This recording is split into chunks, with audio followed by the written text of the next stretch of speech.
Yun, natatawag ba o napapasapi yung mga nakabate, no? O kung pasasapiin ba natin yung may nakabate, no? Ngayon po, meron kasing klase ng bati po, no? Merong mapapasanib at meron pong hindi po, based sa aming mga experience po, no? Ito po kasi yun,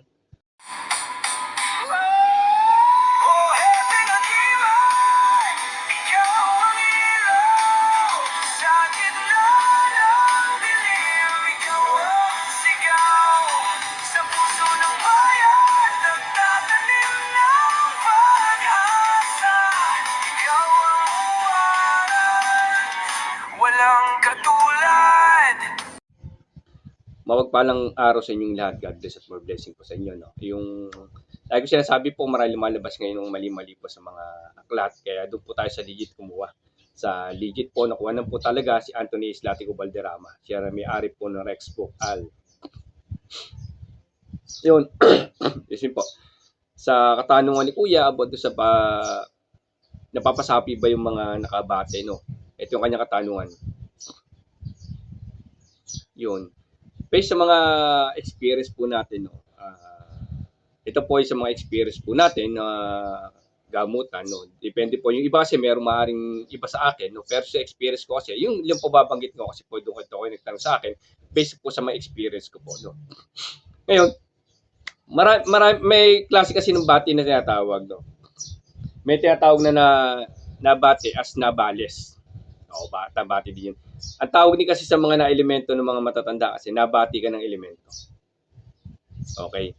Yung mga elemento po kasi na nakakabati o nakakadanggi sa atin, yan po ay pagbinigyan tayo ng sakit, no? Yan po ay matatawag po yan, nasa papasanib po yan, natatawag po yan. Nakakumbati po yan. Pero kasi, mamaya yung ibang aral na bibiyaw ng baral.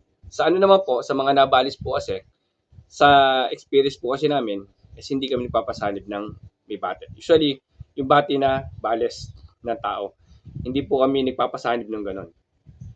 Oo. Bakit po? Kasi po ganito po yan, mga kagimat, no? Kaya, ito experience ko po. Kung napapasanib nila yung mga nakabati lang na kaya sumusuka, eh, nasa sa kanila po yun, no?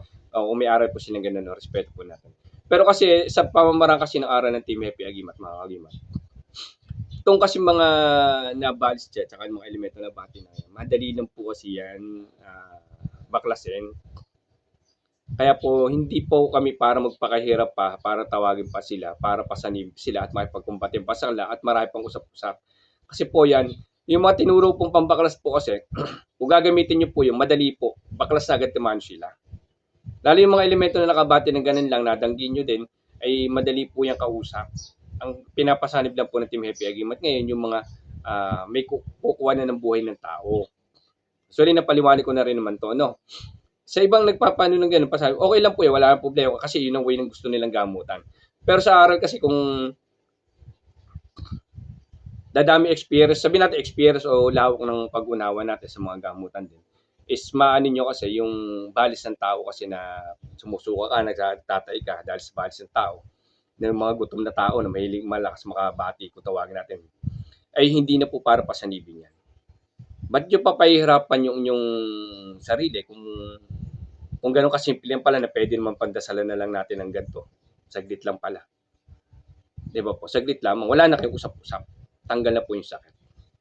O yun lang po sa mga experience po namin sa katanungan ni Kuya, yung sa bati ng mga elemento na napapasanib po. Sa bati po ng tao na nakabales, hindi po ako nag-experience ng magpasanib kasi nga po madali naman pong gamutin yan. Opo, yun po yung mga experience ko, no. Kaya kung may dadagdag po yung iba, comment down lang po kayo kung anong gusto niyo idagdag na aral po, no, para madagdagan din ang aral namin.